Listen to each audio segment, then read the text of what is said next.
In studio right now is Scott McNamara, the Oneida County DA. A big Elton John fan? Not really. I mean, I grew up listening to his music. Yeah.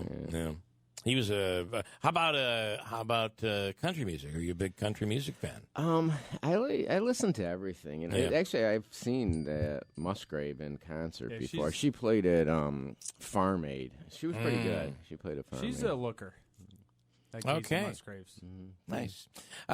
You're with the DA. Come on. It's not what he's After the email he got yesterday, that's the worst I could say. I love your. I feel like we've rubbed off on you a little bit when you posted that email yesterday. That was I should have posted a few from last week. That was the animal. You've had one controversy over another here. So. Tell me about it.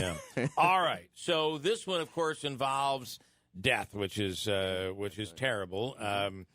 New York State law. We're talking about the Deerfield home invasion case. New York State law is, well, let's just say the guy who sent you the email and the others don't necessarily agree with the law, but you're stuck in a situation where you have to follow the law when it comes to when is it okay to shoot and kill someone that is in your house. Right. In New York State, we have what's commonly referred to as the castle doctrine, which basically means your home is your castle. You don't have to retreat. And you can use deadly physical force to defend your home if you believe it is necessary, and that's the key word here. Right. Necessary to stop or terminate a burglary. And so that's basically the situation we have here. And so that's what we're investigating. Now, there's 3 people that know what happened in that house. 2 of them are dead. One of them is obviously Mr. Stolarczyk. So what we've been doing is basically Mr. Stolarczyk fully cooperated. His lawyer had him cooperate with us, and we've been trying to determine whether or not everything that he told us is true.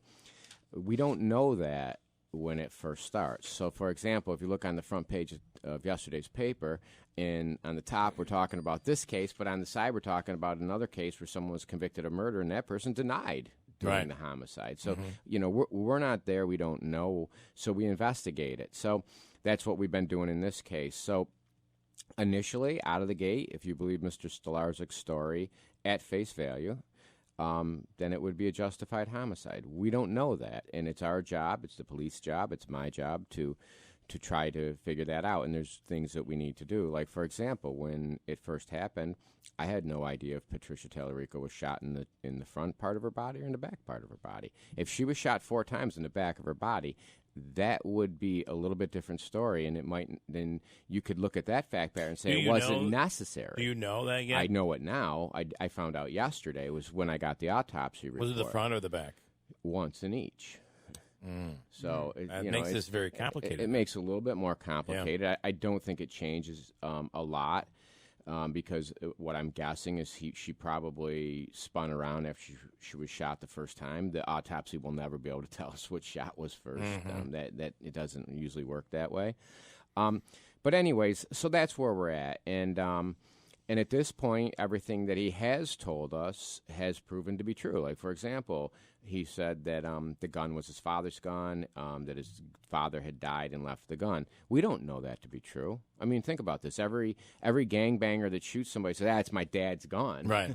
I mean, we have to investigate that. And I get the emotion that people feel because all of us are concerned somebody, comes into your house or whatever the case might be. So that's what we're investigating. He has not been charged with 2 homicides at this point because at this point we don't believe that would be justified. That would be correct because we believe that his actions were justified at this point.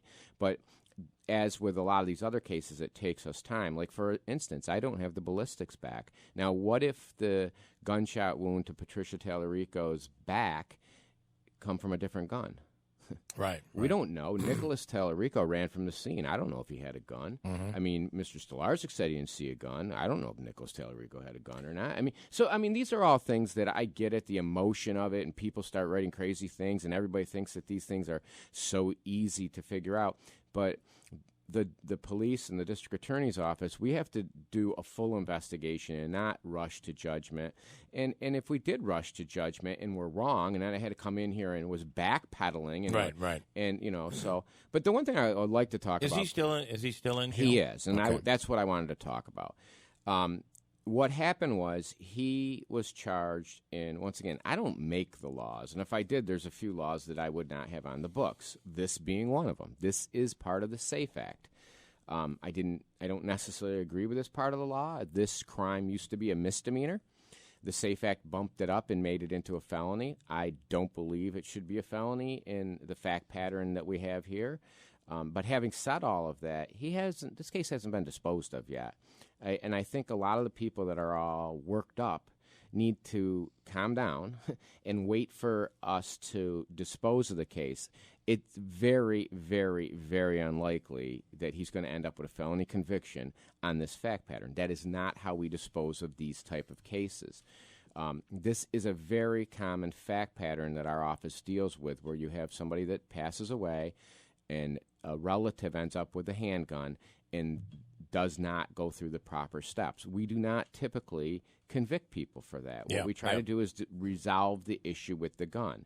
Now, Mr. Stolarczyk is still in jail, and there's a couple reasons for that. And I think that at this point, it's become such a juggernaut that I might as well just be honest with. And sometimes I'm reluctant to tell a lot of things because I try to respect people's position or respect people's health.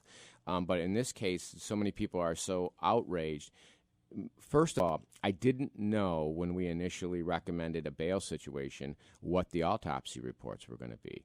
Mr. Stolarczyk has very limited ties to this community in the sense that he is a loner. He lived in a house that now is in the possession of the police. Where would he go? And had he fled and this ended up being like, let's say, for example, they all knew each other and they got into a fight and he shot and killed them. Right. We don't know that. Right. We have no idea what the relationship is when we show up and you've got a dead person in your house.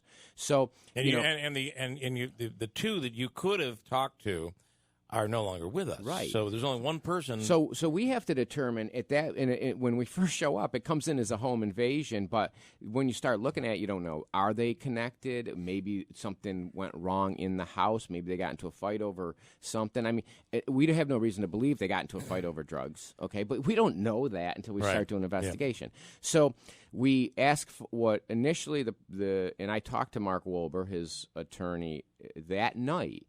And it was agreed upon between Mark and I that we would ask for a low amount of bail, $1,000 cash, $5,000 bond, and that we would allow him to be interviewed by the probation department to be released on his own recognizance. So that was the original deal. For whatever reason, I have an assistant that I don't even know. I can't even stick up for him anymore. He decided to ask for $10,000 cash bail. I'm still scratching my head about that and trying to deal with that issue, but that's a whole personnel matter. But what I did was, after I found out that was done, I did everything in my power to undo it. The problem was he was arraigned in cap court, which means the city of Utica court arraigned him and then lost jurisdiction. So then we had to get a hold of the Deerfield court because they are the ones that actually have jurisdiction. And these are the things that the public doesn't understand, how complicated these things become. Mm-hmm. They didn't feel comfortable doing anything with the bail until they saw the defendant. So we were in the process of trying to put together a situation where the defendant would have been brought to Deerfield court, which, by the way, is a court that's typically a night court. It's not once a court. A week or something. something. It's not a court that meets all the time. Right. So we were working. I had agreed with Mark Wolber behind the scenes that if he could find a place for Mr. Stolarczyk, that we would just release him. But what happened was this. Mr. Stolarczyk didn't want to get out of jail because he doesn't have a place to go. So he's basically telling Mark, and Mark's telling me, my client does not want me to make a bail motion. He wants to stay in jail because he doesn't have a home right now. Wow. So it's of his own doing. And then there's another complicated issue here that Mr. Stolarczyk had when, at the time that he was being interviewed by the police became aware of that he had a rather significant, I don't know if it's a puncture wound or laceration. I know he has a serious injury to his body that has nothing to do with this other than it's on his body, but it didn't have anything to do with, he didn't get it as part of this incident. now, because he's in the facility, he's able to get medical treatment for that. It's enough of a infection that the people at the or at the jail were concerned about his welfare, whether he could survive. If it wasn't left untreated, maybe it could become fatal in the sense that you might become septic or whatever the case. So there is a reason he's in jail right now that has nothing to do with the actual charges. It's more about trying to get him in a situation where we don't want. Look, if we release him and we know he's really, really sick, or there's an issue and he dies, then everybody else, So that's what's going on, kind of behind the scenes. This case, like if you pull it apart, there's two things going on here. Number one were the two, and these are two murders. These are two murders that you have to decide whether or not they were justified. If they're justified, right now he's not charged with them. As I sit here right now. Everything that I know, I would be very surprised if he ever would be charged with him, because it does appear that he was justified. I would say this much: we have been able to determine that it was a burglary. I heard you talking, and some of the facts that are kind of out there, and I'd be more than glad to tell you what they are. Yes, we have information that Nick Tallarico was in that house before. We have information that Nick Tallarico went to that house before and committed a burglary, stole property inside. I do believe that Nick Tallarico did not think anyone lived there. I think he thought it was a vacant building. So, yes, the family's correct in one sense. I think he just thought it was a vacant building because it looks run down. Went in, he took some stuff, and then he went back a second time. And I think what he had told somebody, and I don't remember right now off the top of my head, is he thought he had just scratched the surface on the stuff he could get out of it. Right. And he didn't realize that it was somebody's home. So when he went in the second time, obviously Mr. Stolarczyk sitting in his house, hears the door being broken into, and then becomes very nervous, and justifiably so. If your home has been burglarized before and you know it, and you're like, oh my God, they're coming back. You don't know who it is, whether they're armed or whatever. And so he goes and gets his father's gun. According to Mr. Stolarczyk, he tells them, get out, and they don't. And at that point, they proceed to come up to the area where he was, and he shot them both in the chest. That's what we have, and we have no reason at this point to doubt that based upon what we have. So, yeah, some of those things are true. But the bottom line is, when you look at it all, the family is right. In a perfect world, maybe Mr. Stolarczyk could have called 911. Maybe he could have shot him in the leg. Maybe he could have fired a warning shot. Problem is, under New York state law, he doesn't have to do any of those things. Right. He can kill them. That's what New York state law allows you. Now, on a human basis, obviously, I would have hoped that he would have fired a shot over their head and they would have turned around and ran away. Yeah. I mean, but he didn't have to. Can I ask a couple things? Yeah. So you're operating on this idea now that they came into the home. He said to them, confronted them in some way, and said, "Get out." That's what he says. And they said they kept coming at him. Physically coming at him, or they were coming upstairs. I've not been in the location. I'm still waiting for the photographs to be delivered to me. But the way I understand it is there's an attached garage, and there's like a breezeway, and that they came through that. And the way I understand it, there's a couple steps to go up into the kitchen area. Mr. Stolarczyk claims he was in the kitchen area. Obviously, the forensic workup of it, where the blood was located, where the bodies are located, are all things that we still haven't got. But he claims that when he heard them, my understanding is he had barricaded the door, and then he heard the barricade kind of being, the pushing through it. He became very scared. He said, and I did see his interview, he said he was afraid for his life, and he references something that he saw on the internet where somebody's house was broken into and they killed the homeowner. Yeah. And he was afraid that's what was going to happen to him. Yeah, Appalachia or something. Yeah, that's exactly what he references. And so then he went and got his father's gun, which, and once again, this was his father's residence. So, we get all that. It's like, some of the things I read on Facebook, it's like, I wonder how I'm even smart enough to drive to work in the morning. It's like, we get it. It's his father's home. But I don't make these laws. And what we do is we try to figure out a way of disposing of them that we think is fair and just. But back to your question, yes, he said that he was afraid. He said get out, and they didn't. And continued to come and continue to come up in his direction, and that's when he shot them. Now, the difference by New York state law, if they were outside pounding on his door, he really He couldn't can't shoot them. the, And he also the fact that they're in the way his house. Right, in the way the law is written, okay, you can shoot them. You can use deadly physical force to terminate what you believe is a burglary.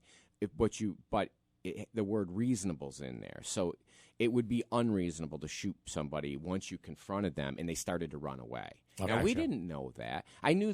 We knew that Nick Tallarico went to the hospital and was treated for what we believed to be a wound that was in the front of his body, but he could have also been shot in the back of his body, and it came through the front of his body. Sure. We don't know all those things, and so a lot of times when people read something on the internet or read something in the newspaper or wherever, or hear something on the radio, they instantly think those are known facts, 100% solid. We don't know that at the time, and the one thing about my job that's very difficult is to be patient until you get the actual proven facts. And so, like with that, we needed to get the autopsy report. Did you get Nicholas's as well? Both. And Nicholas was shot in the front, but we didn't know that at the time. We Yeah. presumed that, but you know what happens, there's a nice little saying when you make assumptions.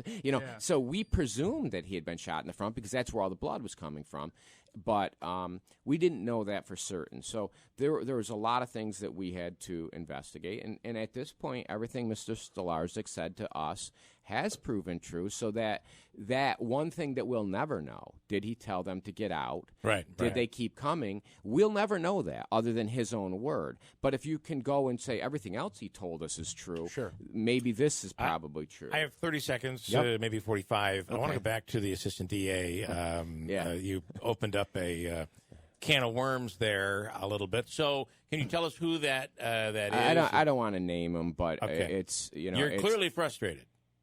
Yeah, I'm clearly frustrated because, and you know what, I always stick up for my people, but it's to the point where, with this individual, it's like he did something, and you know what, he can live with it now. I'm not going to take the hit, and that's kind of the way it is at this point. And I can tell you right now, as the DA and as somebody that's been involved in this system for 27 years, I'm still scratching my head why I would set $10,000 cash bail on an e-felony. So he made that call. He can live with it, and I'm not sticking up for him anymore. Okay. That's the way it goes. One more. Well, quick we do know it's a male. Yes. One more quick thing. Does the condition of the house, does that matter at all? I'm hearing that it was condemned home, abandoned home, but obviously he lived there. The condition of the home is deplorable. There's no doubt about that. Some people seem to think, why do you have to mention that? Well, the reason I mention it is for two reasons. Number one, there's all these rumors that it was a meth lab because the people that were collecting evidence there were using hazmat clothing. Okay. The reason is because it was such a bad condition. And also, that would tend to support Nicholas Tallarico's belief that it was vacant. You know what I mean? So yeah, all these facts do matter, at least in my opinion. No one's trying to run Mr. Stolarczyk through the mud. I'm not. I mean, he's a loner. You know what? There's days I wish I was a loner. There's nothing wrong with that. When that inbox fills up with that fan mail. Yes. A lot of people choose to be off the grid today, Yes. and All right, I appreciate all this information. Thanks. It's I think it's helpful and puts things in perspective. It's almost always when we're in a position. We interview people, and we look at these situations. It's almost always that we look at a situation and have to at least step back and say, there's a chance that the person we're asking the question of isn't a moron. And that maybe there's more to the story that might have led to a logical decision, whether we agree with that or not. Right. And there's always more to the story. The fact that you get these emails, we get them too. It's hilarious. Welcome to the club. So. I get a lot of them. All right, Scott McNamara, thank you. I appreciate it. Thanks for having me. Manansky had a question. It's an interesting one. Yeah. Scott, thanks for piping back in here. I appreciate it. Again, No problem. And thanks for the email, Mike. Good question to ask for the DA. Okay, how New York State law is in direct conflict, this is what the email says, with the Heller decision, which says everyone has a right to own a handgun in your home for self-protection. So the question is, there's nothing in the ruling that says you need a permit to own a handgun in your home, and then he says it's time to challenge New York's 100-year-old law. Can you weigh in on that? That's not an accurate interpretation of Heller. Heller specifically acknowledges that the government can have reasonable regulations on weapons. So, for instance, Heller acknowledges the fact that you can have a regulation prohibiting people that are mentally ill from having a gun. That's not I've read Heller numerous times. I don't read Heller to say that anybody can have a handgun. You can have reasonable regulations, and making somebody get a pistol permit, which basically makes them register the gun and also take certain courses. That's recognized in Heller. So I would disagree with that interpretation. So the implication that he's making that you can have, Heller basically says you can have a gun without registration isn't necessarily true, because that leaves the door open for some sort of regulation. Yeah, I don't agree with that. Heller acknowledges that the government can make reasonable regulations on weapons, and in that case, what they said was what the government was doing was prohibiting everybody in that situation from having it.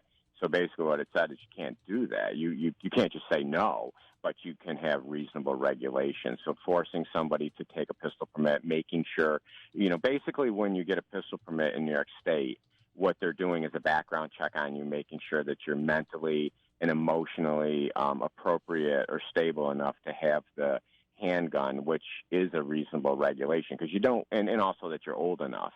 So, your government can do that. We couldn't, like, for example, you couldn't pass a law that says nobody in Oneida County can have a handgun. You can't do that. And what also is required is that the government, in this case, in Oneida County, it would be the government would be County Court Judge Mike Dwyer. His decisions on whether or not you can have a handgun have to be based upon founded facts. So, in other words, he can't just arbitrarily say, yes, Bill Keeler can have one, no, Scott McNamara can't. He has to make decisions based upon information, and that's why there's a full background check. That's why sometimes he has hearings. Say, for example, if somebody has if they've done something wrong when they were young, the judge would require them to come in and explain it. And at that point, if he denied it, he would, say why he denied it, or he might say, okay, you were 16 and you stole beer from the corner store, and that's not that relevant. Mm-hmm. But so it has that's really the crux of it, that you can regulate, but the regulations have to be, they have to be reasonable, and in other words, they can't be overbroad. And Heller, basically, what they said was nobody can have a gun. And that was District of Columbia, right? Yeah, and that was actually the Heller himself was. I think he was a guard in one of the district courts down there, and there was other things in there too, forcing people to have them locked up in the house. There was numerous parts about that law in question that the Supreme Court of the United States ruled that they were unreasonable. They were overly restrictive. And this does show a perfect example of how the SAFE Act throws a monkey wrench into the whole system and makes it difficult for authorities and for prosecutors like yourself. It makes it very difficult today. Right. And I was talking to Brian Miller when I was walking out about this fact pattern. In my opinion, the fact when somebody has a gun that belonged to a relative and they just didn't get get it properly licensed, that should be equivalent to a traffic ticket. It shouldn't even be a crime. Okay. But I don't pass the law. So. All right. Fair enough. And Scott, thanks for coming back on. I appreciate it. No problem. Thanks for having me. Bye-bye. Scott McNamara, District Attorney in Oneida County.